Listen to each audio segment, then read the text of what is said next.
été déclaré guéri de l'hypertension. Là, pour moi, c'était vraiment le déclic. Et je me suis dit, waouh, si j'ai réussi à résoudre mes problèmes de santé, je pense que ça peut être intéressant de partager ça autour de moi. Et là, c'est un aliment très toxique. Non, beaucoup de gens ne sont pas conscients. Au moins 90% des choses qu'on consomme au petit déjeuner ne sont pas bonnes pour la santé. On dit généralement que le cancer, c'est des cellules qui prennent du volume de manière désordonnée. Et si en plus de ça, tu apportes Des facteurs de croissance. de croissance, tu favorises justement le cancer. Et donc, c'est En normal. même temps, dans les hôpitaux, beaucoup de malades du cancer prennent un bol de lait. Exactement.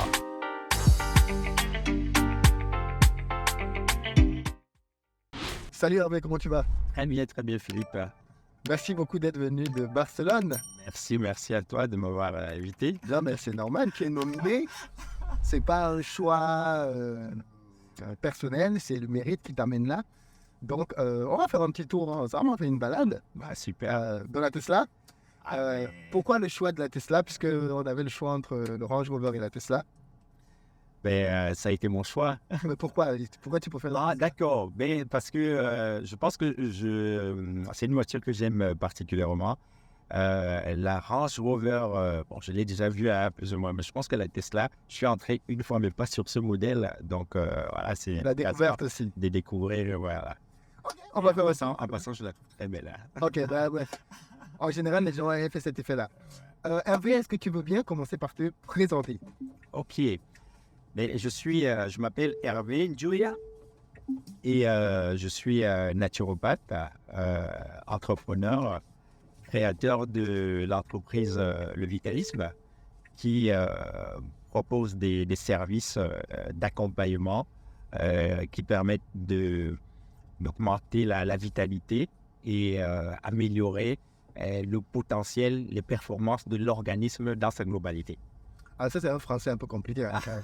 Augmenter la vitalité, le potentiel. D'accord. En français facile pour un enfant qui nous écoute là. Qu'est-ce que tu fais? Pourquoi les gens ont besoin de toi? D'accord. Je vais essayer d'expliquer le plus simple possible. Mais il faut savoir quand même que là, on parle du corps humain, il y a quand même des termes qu'il va falloir quand même Comprendre, bien sûr. Voilà. Donc, en fait, le corps pour fonctionner a besoin d'énergie. Comme cette voiture, elle a besoin d'énergie pour fonctionner. Le corps aussi a besoin d'énergie. Et c'est cette énergie qui nous permet de nous déplacer, c'est cette énergie qui nous permet de respirer, c'est cette énergie qui nous permet de manger, c'est cette énergie qui nous permet de se soigner, mais de se soigner, de guérir. de guérir. Et donc, voilà, de guérir. Parce que finalement, toutes les fonctions du corps ont besoin d'une énergie. Alors, il se trouve que plus cette énergie, elle est faible, mais plus notre corps va fonctionner au ralenti. Là, c'est logique, quoi. Ok. Et donc, le vitalisme, l'idée du vitalisme fait référence à cette énergie, à cette vitalité, et que nous, on essaye d'augmenter pour que le corps puisse fonctionner de la meilleure manière possible. D'accord. Donc, quelque part, plus on a de la vitalité, plus le fonctionnement du corps s'améliore. Donc, plus on est en bonne santé. D'accord. Toi, je sais que tu as dit qu'à la base, tu étais naturopathe, c'est ça? Oui. En fait, à la base, je suis même informaticien parce que Informaticien. voilà, j'ai travaillé dans l'administration système d'une multinationale de télécommunications avant. Mais Et justement, je voulais savoir d'où te vient ta rencontre avec le vitalisme. À quel moment tu fais une découverte? Quelle expérience? Parce que j'imagine que tu étais informaticien dans ta vie tranquille. Je précise quand même pour les besoins de la cause que ta femme est médecin. Est-ce que ça peut jouer? ouais. À quel moment tu te dis, ah, je découvre le vitalisme, j'ai besoin de... Tu as été malade? Qu'est-ce qui t'a amené vers ça? Ouais, j'ai été malade pendant que je travaillais dans mon ancienne boîte. On m'a diagnostiqué plusieurs maladies, entre autres une hypertension sévère. Et voilà, j'ai commencé à prendre un traitement. Et heureusement, maintenant je pourrais le dire, le traitement a produit tellement d'effets secondaires. Et quand je suis allé voir mon médecin, je lui ai demandé qu'est-ce qu'on peut faire pour réduire un peu ces effets. Il m'a dit, il n'y a pas grand-chose, peut-être qu'on peut changer. Tu te rappelles des effets secondaires? Oui, j'avais des nausées. C'est là d'ailleurs où j'ai réalisé que c'est pas évident d'être enceinte quand les femmes souffrent des nausées. Ouais. Donc, j'étais mal à l'aise, j'avais des maux de tête. Et alors, je suis allé le voir en espérant que, tout naïvement, hein, c'était peut-être un traitement provisoire, comme quand on a par exemple une infection, on prend des antibiotiques. Quand je suis allé le voir, il m'a dit, il a rigolé, il m'a dit non, c'est un traitement que tu vas prendre à vie. Donc, voilà, c'est une maladie chronique et tout. Et je pense que ça a été là le déclic, quoi. Parce que je ne m'imaginais pas continuer à vivre avec ces effets secondaires. Alors, à prendre ces médicaments, et finalement, j'ai commencé à chercher, à voir s'il y a des alternatives naturelles. Et je commence à essayer des choses, des solutions naturelles. Hein. Parfois, c'est des légumes, certains légumes spécifiques. Parfois, c'est des compléments alimentaires. J'ai essayé pas mal de choses et certains marchaient, d'autres, j'avais pas trop la compréhension de Tu tâtonnais, en fait. Voilà, je tâtonnais. Et donc, finalement, avec le temps, il y a des choses des manifestations qui ont commencé des choses qui ont commencé à s'améliorer. Et de proche en proche, j'arrivais à trouver une cohérence dans ce que je faisais. Et au bout d'un certain temps, de plusieurs mois, je me suis rendu compte que mes symptômes disparaissaient les uns Ah oui? les autres. Ouais. Je suis allé, parce que en passant, hein, j'avais par exemple les mains qui tremblaient, comme je me rappelle à l'époque, j'étais encore plus jeune, quoi. Mais on dirait quelqu'un qui avait l'Alzheimer, quoi. À ce point? Ouais. Et tout a disparu, a commencé à disparaître progressivement. Finalement, je suis allé voir mon médecin, on a fait un check-up, parce que ça, je précise, hein, que je me suis pas allé il y a un jour et puis j'ai décidé d'arrêter les traitements. Ça, c'est sûr qu'il ne faut pas le faire. Donc, je suis allé voir mon médecin, on a fait un check-up et au bout d'une semaine, il a monitoré même ma tension artérielle avec un appareil, ils appellent ça, je pense, le Holter, qui me prenait la tension pratiquement toutes les 20 minutes. Ah oui? Ouais. Et en fin de compte, j'ai été déclaré guéri d'une hypertension. J'avais une hypertrophie du cœur qui s'est réglée. C'est quoi une hypertrophie du cœur? En fait, c'est quand le cœur prend du volume. Normalement, la tension, quand on a de l'hypertension, le cœur est obligé de battre un peu, de faire beaucoup d'efforts, en fait. Parce que il y a la tension, la pression est forte, quoi. Et comme le cœur fait beaucoup d'efforts, comme tout muscle qui travaille, il prend du volume. Et donc, c'est ça qu'on appelle l'hypertrophie du cœur, quand le cœur prend du volume du fait de la tension artérielle. D'accord. Voilà. Donc, tout s'est régulé, il a fait les contrôles. Et là, pour moi, c'était vraiment le déclic. Et je me suis dit, waouh, si j'ai réussi à résoudre mes problèmes de santé, je pense que ça peut être intéressant de partager ça autour de moi. J'ai commencé à partager autour de moi les solutions que j'ai utilisées avec les amis, la famille, et avec de bons résultats d'ailleurs. Et finalement, la passion naissant, j'ai décidé de faire une reconversion. Et là, je me suis inscrit dans une école de naturopathie et je suis devenu naturopathe. Et par la suite, j'ai créé le vitalisme. Ah oui, d'accord. OK. Aujourd'hui, tu as aidé pas mal de personnes. Ouais, énormément de personnes. Avant même de lancer le vitalisme, j'aidais déjà des personnes, mais dans le cadre informel, quoi. Donc, j'aidais pas mal de personnes avec des très, très, très bons. Je me rappelle encore, je pense que ça, c'est l'une de mes meilleures satisfactions. Il y a une dame avec laquelle j'ai travaillé qui avait vraiment des soucis. Elle voulait faire un enfant, mais elle n'arrivait pas. Elle avait fait plusieurs fécondations in vitro. Et on a commencé à travailler. Et d'ailleurs, c'est ma femme qui me l'avait présenté parce qu'elle était désespérée. Et elle lui a dit, bon, on va voir quand même Hervé, peut-être qu'il peut t'aider à pouvoir faire des changements alimentaires parce qu'après, je t'expliquerai plus ou moins comment est-ce que, en quoi consiste notre service, notre approche. Donc, on a fait des changements alimentaires, on a identifié quelques désordres, en fait, qu'elle faisait sur le plan de son hygiène de vie en général. Et progressivement, ses bilans sanguins ont commencé à s'améliorer. Et au bout de la prochaine tentative, elle a pu avoir son enfant. Et aujourd'hui, elle est très, très contente d'avoir un bébé. Je pense qu'il a peut-être 5 ans maintenant. Waouh! Alors, ça, c'était même avant. Et figure-toi, c'était même avant de devenir naturopathe. Donc, j'étais quand même déjà des gens de manière informelle. Et après, quand j'ai vu que j'arrivais à avoir vraiment une cohérence dans tout ce que je faisais, là, j'ai décidé de devenir naturopathe et de créer le vitalisme. Alors, c'est quoi le vitalisme maintenant? Quelle est la particularité de ton approche? D'accord. Alors, je vais peut-être expliquer déjà le terme même, je ne l'ai pas choisi au hasard. Le vitalisme, dans le vitalisme, il y a le mot vie.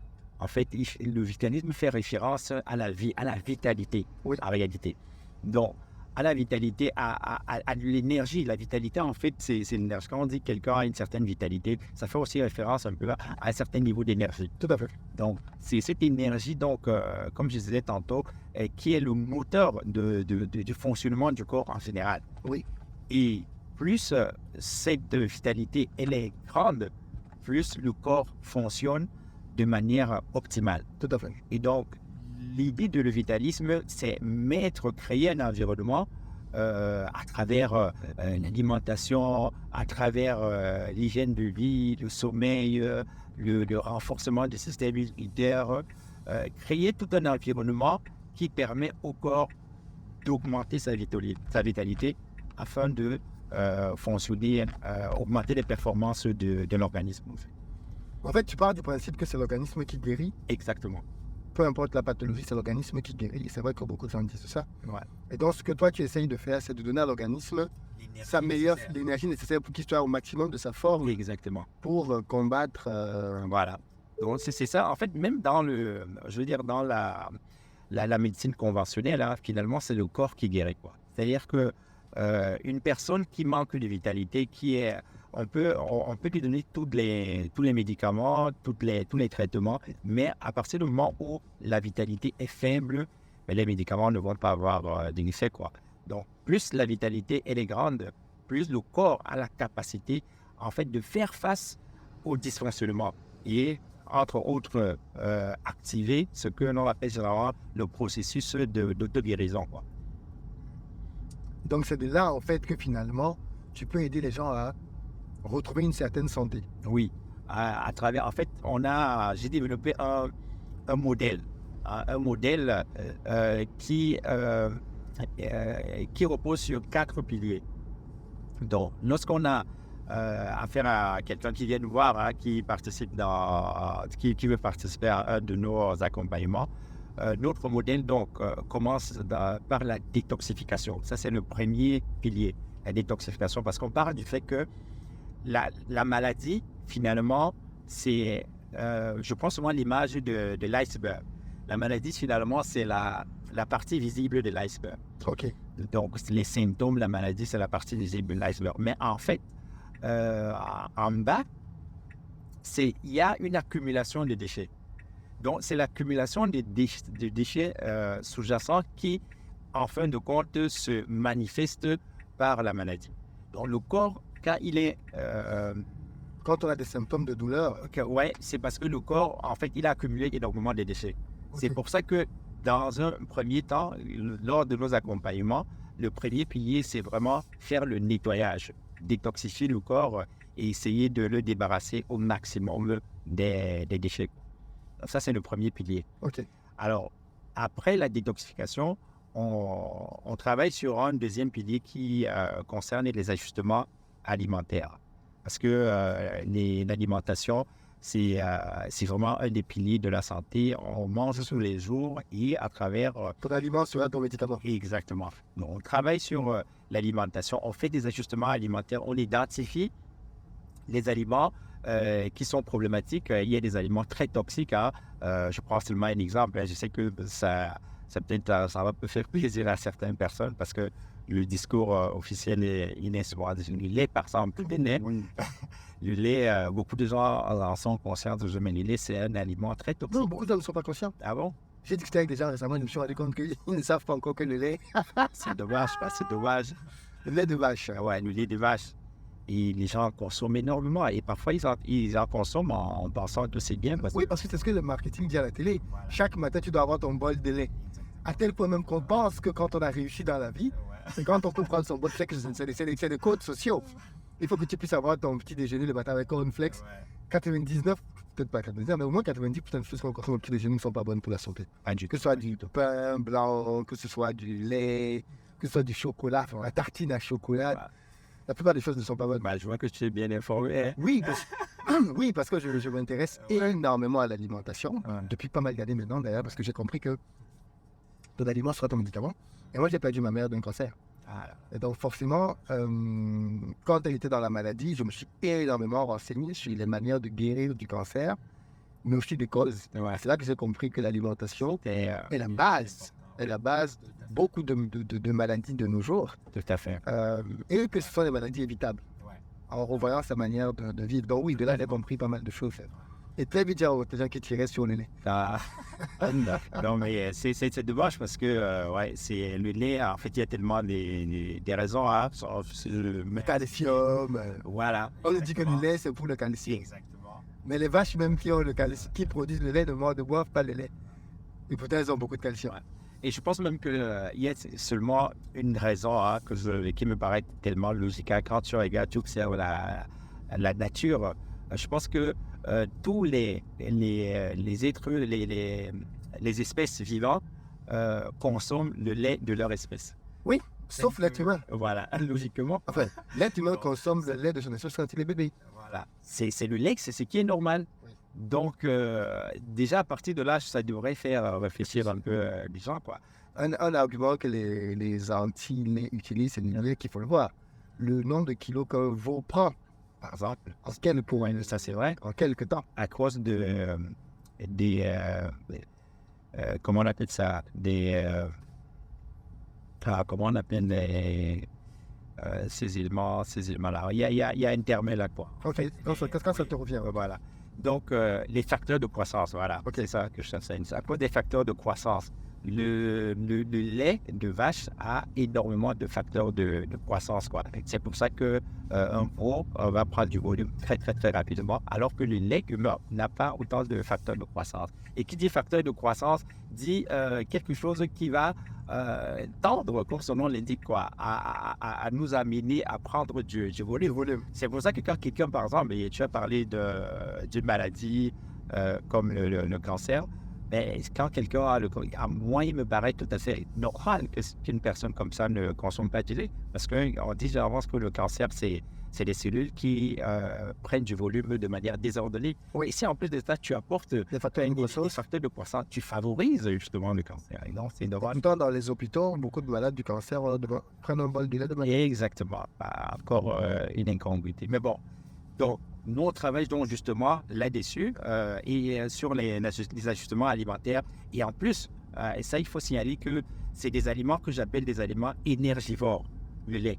Parce que tous les aliments qui ne sont pas appropriés pour le corps humain a besoin d'utiliser beaucoup d'énergie pour pouvoir les traiter. Les absorber, oui. Voilà. Donc, ça, c'est encore le sens de le vitalisme. Donc, quand on identifie, on fait des ajustements alimentaires, en identifiant ces éléments, on permet au corps d'économiser de l'énergie. Et lorsque tu économises de l'énergie, ben, toi, tu es scientifique, tu sais qu'il y a un principe qui dit que l'énergie ne se perd pas, mais ça se transforme. Alors, cette énergie que tu économises va être utilisée dans les processus d'auto-guérison. Et donc, du coup, c'est tout à ton avantage, quoi. Donc, c'est vraiment tout cohérent, quoi. Donc, on travaille dans ce premier pilier, la détoxification. D'où la puissance du jeûne. Exactement. D'où la puissance du jeûne. Du jeûne, parce que le jeûne permet justement de mobiliser de l'énergie. Tout à fait. Pourtant, les gens pensent le contraire. Hein. Quand le jeûne, bon, mais voilà, je vais pas manger là. Non, tout au contraire. Toutes les personnes qui font, par exemple, tu connais le jeûne intermittent. Tout à fait, je fais du jeûne intermittent. Voilà. Ben, ils vont te dire, ils vont se rendre compte que ils ont beaucoup plus d'énergie tout au long de la journée que lorsqu'ils mangent, ils prennent leur petit déjeuner le matin. Là, quand on est 15 heures, j'ai rien mangé depuis le matin, et j'ai pas faim. Et voilà. Mais tu as de l'énergie. J'ai de l'énergie. Mais je peux te rassurer que dès que tu vas... C'est sûr, je suis en train de dormir et toi.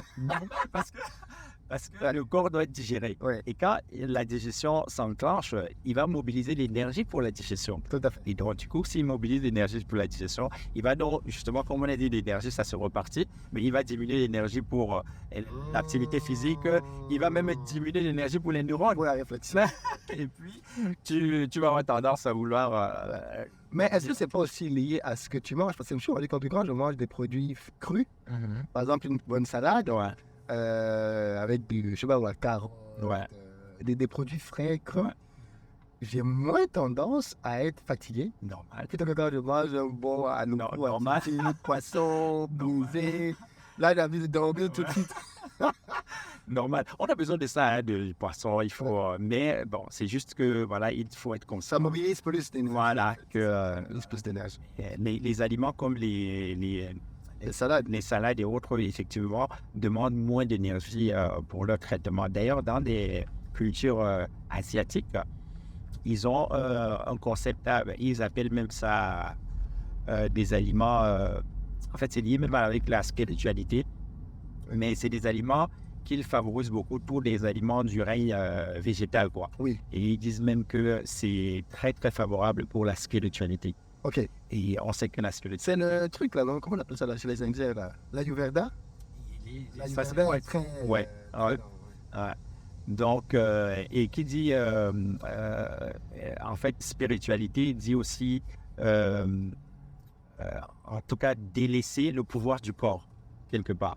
C'est-à-dire que le corps, on essaye de mettre en avant, de travailler plus sur le côté qui n'est pas physique. Quoi. Oui. Voilà.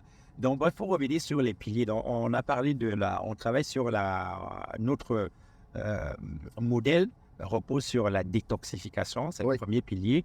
On nettoie et puis on fait des ajustements alimentaires. Et après avoir fait la détox et les ajustements alimentaires. Au niveau des ajustements alimentaires, quelque chose d'important également sur lequel on travaille, c'est en dehors d'identifier les aliments qui peuvent être problématiques, mais c'est également d'identifier les mauvaises combinaisons alimentaires. Parce que ça aussi, c'est quelque chose d'important. On combine des aliments de la mauvaise manière. Il y a des aliments qui ne se combinent pas. Donc, on identifie les mauvaises combinaisons alimentaires. On essaie de mettre en place... Tu as des exemples d'aliments qui ne se combinent pas, que les gens... Par exemple, les glucides et les protéines. Ce n'est pas une combinaison alimentaire optimale. Quoi. Mais là, ça a fait mal parce que ça revient dans la plupart... oui, il y a dans beaucoup la de plupart, repas. ouais, dans la plupart des menus, quoi. Ouais, mais est-ce que tu considères que la banane plantain mûre, c'est un glucide? Oui. Ah ouais, là c'est la destruction. Ouais. Quand tu parles banane plantain avec par exemple, du haricot, Ah, c'est clair que tu vas avoir... C'est bon au goût, mais après, c'est dévastateur. Après, maintenant, moi, je dis souvent que ça ne veut pas dire qu'il ne faut pas consommer. Il faut s'interdire tout. Non, pas du tout. De temps en temps, on peut se permettre de le faire. Mais En fait, ça doit pas être la base de ton Exactement. Et même parfois, consommer certains aliments de manière décalée. C'est-à-dire qu'on peut, par exemple, consommer au repas de midi des protéines avec des végétaux. Je prends un exemple, par exemple... une bonne salade avec du saumon, ça ne cause pas de problème. Et peut-être le soir, consommer des glucides plutôt le soir, quoi. Donc, on peut décaler un peu. Voilà. Donc, c'est deux types d'aliments qui ne sont pas souvent compatibles. Après, les raisons, il y a plusieurs raisons. C'est Le troisième point. Ouais.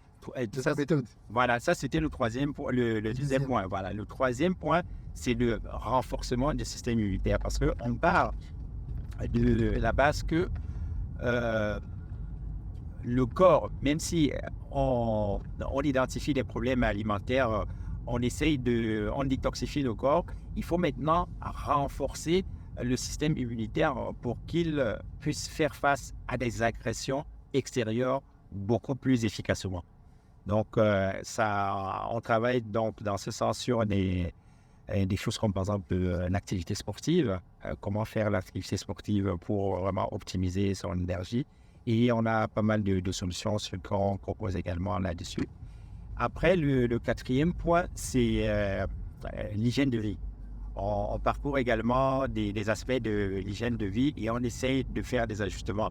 Quand je parle d'hygiène de vie, je parle par exemple de travailler sur le sommeil pour améliorer la qualité de sommeil, ce qui est très important. Ouais. Il y a par exemple le stress, la gestion du stress. On a des solutions là-dessus. Et même la respiration, tout simplement. Figure-toi que la plupart des gens respirent mal. Ah ouais, à ce point. Ah oui. Parce que en fait, la respiration, c'est quelque chose d'automatique. C'est-à-dire qu'on respire. Et donc, on apprend à respirer. Et donc, avec le temps, avec les agressions de notre environnement, en fait, notre respiration, on perd la qualité de la respiration avec le temps. Mais pour être concret, par exemple, sur la respiration, normalement, une bonne respiration doit être lente. OK. Et généralement, si tu remarques les personnes qui ne sont pas en bonne santé ou même les personnes qui sont en surpoids, tu vas voir qu'ils vont avoir tendance à respirer très rapidement Oui. et même très fort. Oui. Et même en passant à côté d'eux, tu peux entendre ça, c'est un indicateur d'un problème. Et normalement, une bonne respiration doit être lente. Et on travaille dessus. Il y a des exercices. Il y a par exemple des exercices comme la cohérence cardiaque qui travaillent à améliorer la respiration. On essaie d'inspirer sur 5 secondes, expirer sur 5 secondes. Quoi. Et à force de le faire, on a énormément d'avantages. Ça a même un impact sur la glycémie. Ça a un impact sur énormément d'hormones qui améliorent la santé. Donc, bref, la respiration, c'est quelque chose d'important sur lequel on travaille également dans le quatrième pilier qui est l'hygiène de vie. Donc voilà globalement un peu... La méthode. Ouais, En gros, si je comprends bien, tu aides les personnes, malades ou pas, en réalité, à optimiser le fonctionnement de leur organisme. Exactement. Pour faire simple. Tu fais très bien de le dire, quoi. Malade ou pas, parce que parfois les gens... parce que quand on n'est pas malade, mais on a aussi besoin de maintenir un bon état de santé et de fonctionner de manière optimale. Parce que fonctionner de manière optimale, c'est quoi? C'est que son cerveau fonctionne bien, on réfléchit beaucoup plus rapidement. Alors, finalement, le corps, c'est un tout. C'est un système, quoi. Mais en fait, je trouve que beaucoup de gens qui sont prétendument en bonne santé prennent conscience qu'il y a beaucoup de maladies, comme les cancers, qui mettent des années à se manifester. À se manifester, tout à fait. C'est très important de comprendre ça. C'est-à-dire que, par exemple, moi, je suis dans une logique de faire un jeûne à peu près long tous les ans. Parce que ça permet de faire un reset. C'est-à-dire que tu te mets en autophagie et tu nettoies complètement tout. Parce qu'il y a des maladies qui, en fait, sont là maintenant dans ton organisme, mais elles ne sont pas à un stade de maturité qui fait qu'elles t'inquiètent. Mais, comme tu as déjà pris les mauvaises habitudes, que tu vis avec, en fait, chaque jour qui passe, ces éléments dans ton organisme grandissent jusqu'au jour où ils vont atteindre une taille qui va faire que ça devient critique. Et là, tu vas courir à gauche à droite pour des traitements. Alors que si tu te mettais dès maintenant en mode clean, en fait, tu vas pouvoir beaucoup plus facilement dégager ce genre de... C'est pour ça qu'en fait, ce que nous, on recommande, c'est se détoxifier régulièrement. Tout à fait. Voilà, se détoxifier, ça peut justement, comme tu dis, le jeûne. Pour les gens qui ne peuvent pas faire le jeûne, il y a d'autres moyens de se détoxifier. Se détoxifier, par exemple, c'est prendre beaucoup de fruits, consommer beaucoup de fruits, faire par exemple des jus de légumes. Ça permet de se détoxifier, quoi. Là, j'ai fait dimanche dernier un webinaire justement sur... j'ai présenté une méthode pour se détoxifier efficacement en 7 jours, quoi. Et il faut savoir le faire parce que les gens qui ont participé étaient un peu surpris quand je leur expliquais que un des leviers importants de la détox, c'est aussi le repos. Oui. Si ça va se reposer. Oui. Donc, si tu décides de prendre quelques jours pour te détoxifier, il faut essayer de diminuer un peu, de ralentir un peu ton activité. Oui. Donc, c'est pas la semaine où tu vas faire le plus de sport, où tu vas faire 20 km et tout, parce que, toujours parlant d'énergie, en fait, tu tu économises de l'énergie Pour la recentrer. pour l'utiliser sur, ailleurs pour des mécanismes de guérison.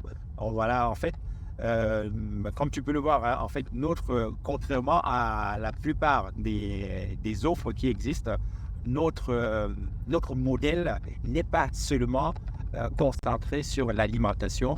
On intègre également ces 3 autres aspects qui sont essentiels pour le fonctionnement du corps, pour améliorer la capacité du corps à fonctionner de manière optimale. C'est pour ça que c'est d'ailleurs très efficace. On a parlé donc maintenant de business, de sortir, parce que c'est très intéressant de discuter avec toi. Tu as rejoint le programme Back to Africa.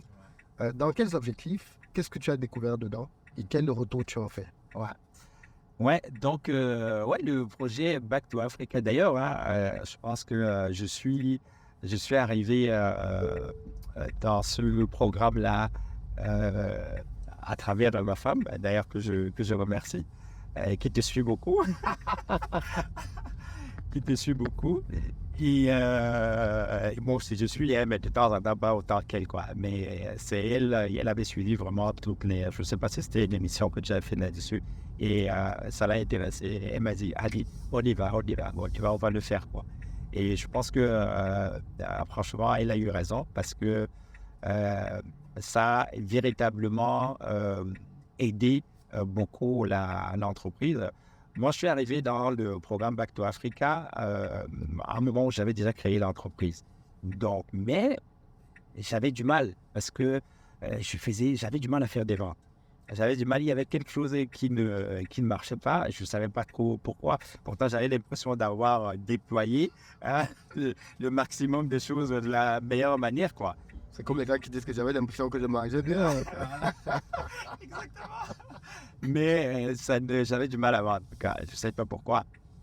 Alors là, on a intégré le programme et j'ai une première session avec le coach, mon coach.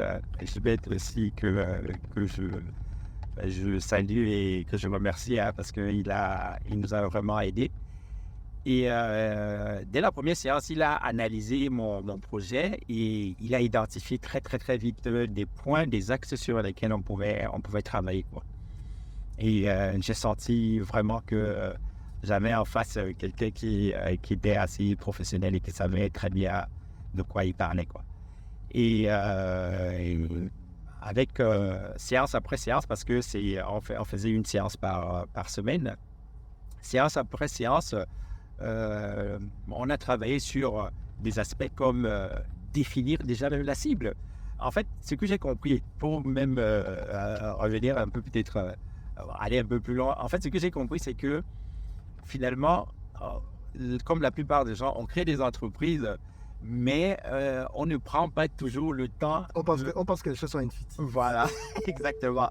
Je me suis rendu compte que ça peut être intéressant de faire. Et là, j'ai découvert vraiment ça dans Back to Africa. Il y a des choses assez intéressantes à faire au préalable. Donc, on a travaillé par exemple sur comment définir la cible. Il m'a amené à voir que je ne vendais pas. L'une des raisons pour lesquelles je ne vendais pas, c'est parce que je ne m'adressais pas à la bonne cible. Donc, je pense que j'avais tendance à vouloir vendre à tout le monde. C'est ça. Voilà. Erreur de beaucoup de gens. Voilà.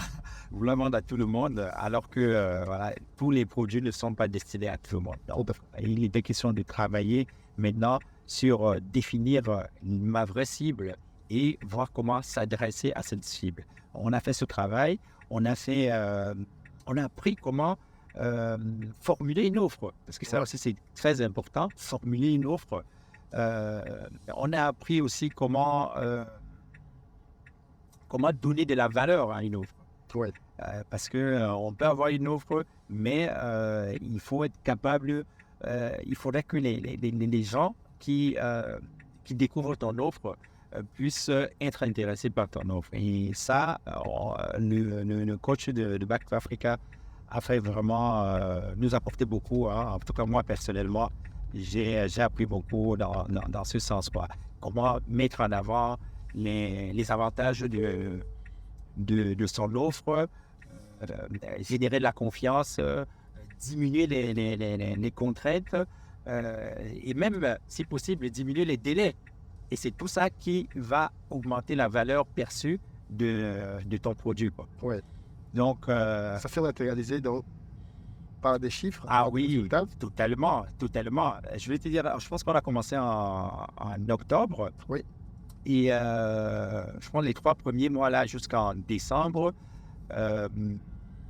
c'était vraiment une période où il fallait assimiler les concepts et essayer de les implémenter. Tout à fait.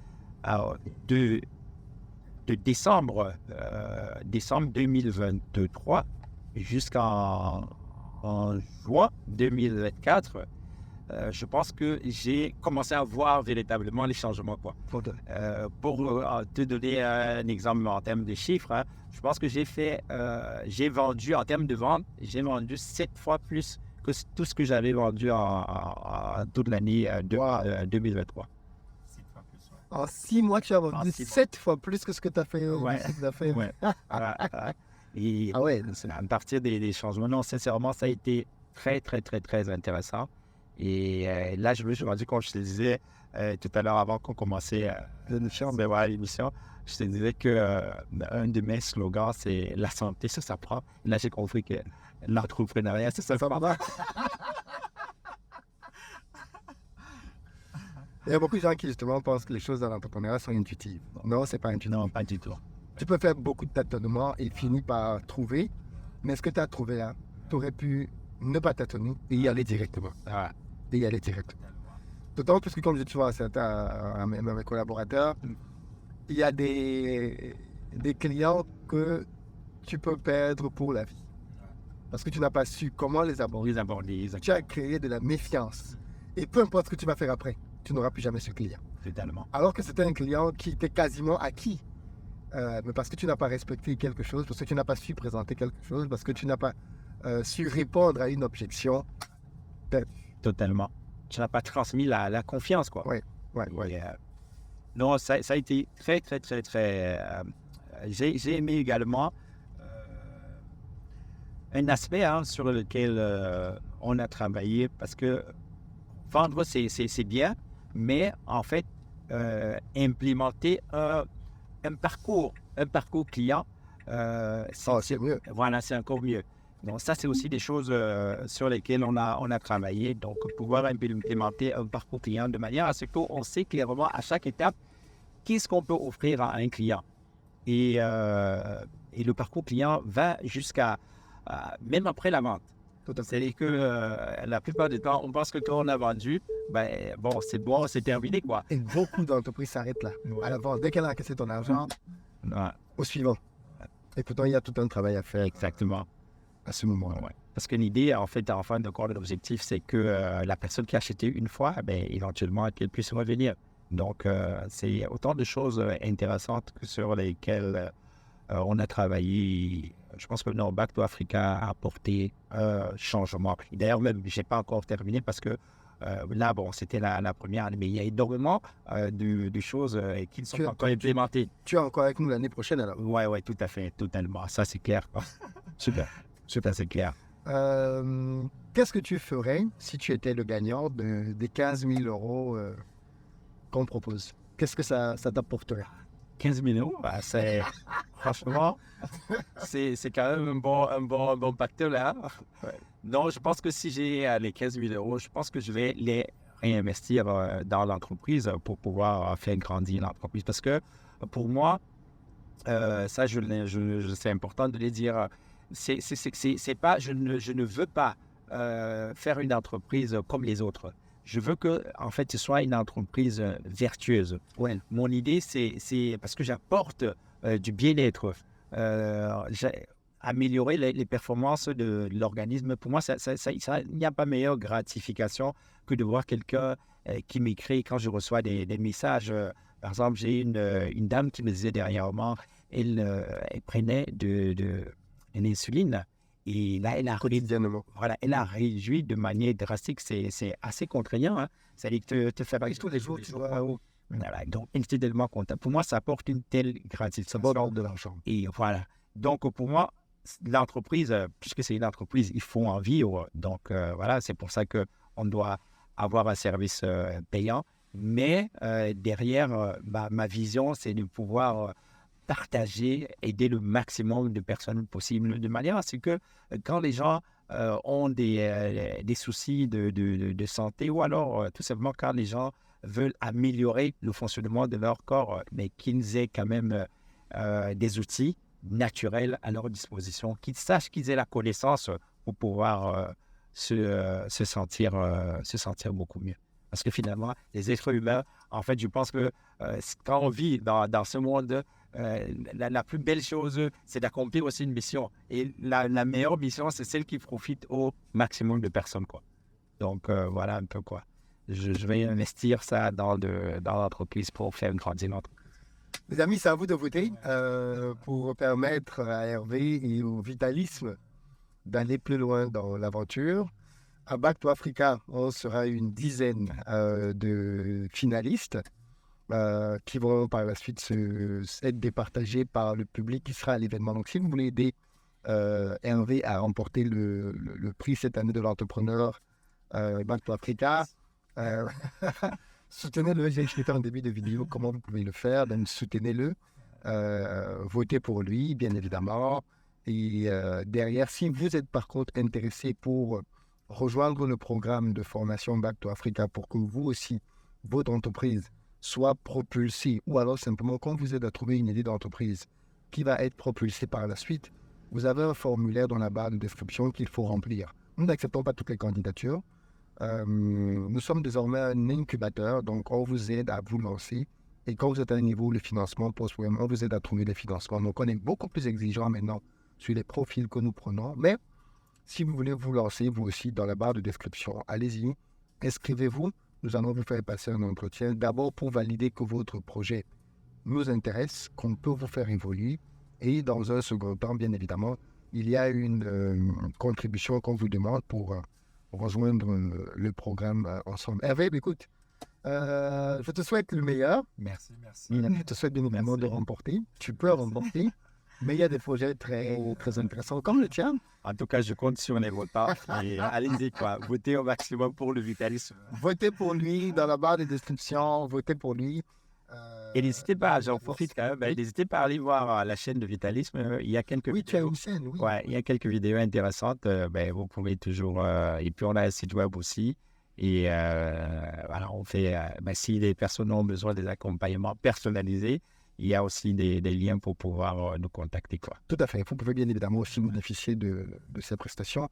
C'est aussi l'un des intérêts de cette émission, c'est de donner de la visibilité aux projets qu'on a portés, qu'on continue de porter, pour qu'ils fassent de l'argent, pour qu'ils grandissent, surtout qu'ils résolvent de vrais problèmes. C'est pas tout le monde ici a besoin de savoir où il en est au niveau de sa santé. Et je vous souhaite d'être en bonne santé, c'est la base de tout. Si vous n'avez pas une bonne santé, tout est beaucoup plus compliqué. Mais bon, ceux qui n'ont pas forcément la santé, je vous souhaite de la retrouver. Et d'ailleurs, je précise, parce que quand je parle d'amélioration de la performance de l'organisme, ça intéresse également les sportifs. Je n'en parle pas beaucoup, parce que j'ai travaillé avec quelques sportifs. Aujourd'hui, on se rend compte que les sportifs se blessent beaucoup, quoi. Ils ont des blessures à répétition. Ça aussi, c'est lié. Beaucoup de sportifs mangent très mal, quoi. Donc, c'est lié à leur mode de vie, parfois à leur alimentation. Et on a des accompagnements que l'on fait spécialement pour les sportifs, pour leur éviter les blessures à répétition, pour renforcer la capacité. Comme je disais, quand le corps fonctionne bien, l'organisme fonctionne bien, c'est vraiment toutes les parties du corps qui fonctionnent bien. Ça réduit l'inflammation, ça évite les blessures et à répétition. Et voilà, les sportifs aussi peuvent trouver un intérêt, quoi. Écoutez, tout le monde en réalité a besoin que son organisme fonctionne au maximum. Encore plus ceux qui l'éprouvent difficilement, comme les sportifs, forcément vont être dans le besoin. Les amis, dans la barre de description, soutenez-le, soutenez Hervé. Si vous voulez voir son projet être un Back to Africa, si vous voulez vous-même expérimenter notre accompagnement, dans la barre de description, inscrivez-vous dans la liste et on vous contactera. Pour le reste, rendez-vous à Back to Africa, tu seras là. Ben oui. Vous pourrez le rencontrer sur place, bien évidemment. Une des choses qui va être bizarre maintenant, tu vas t'en rendre compte, c'est que les gens vont te voir, ils vont te reconnaître. Ah. En tout cas, j'en profite pour dire encore merci à Jimette. Vraiment, merci Jimette pour c'est son coach. Voilà. Donc, merci encore pour ton accompagnement. Ça a été vraiment un plaisir de travailler avec toi. Et merci pour ta générosité aussi, quoi. Très bien. Allez les amis, on se sépare là-dessus et je vous donne rendez-vous dans les commentaires. Ciao!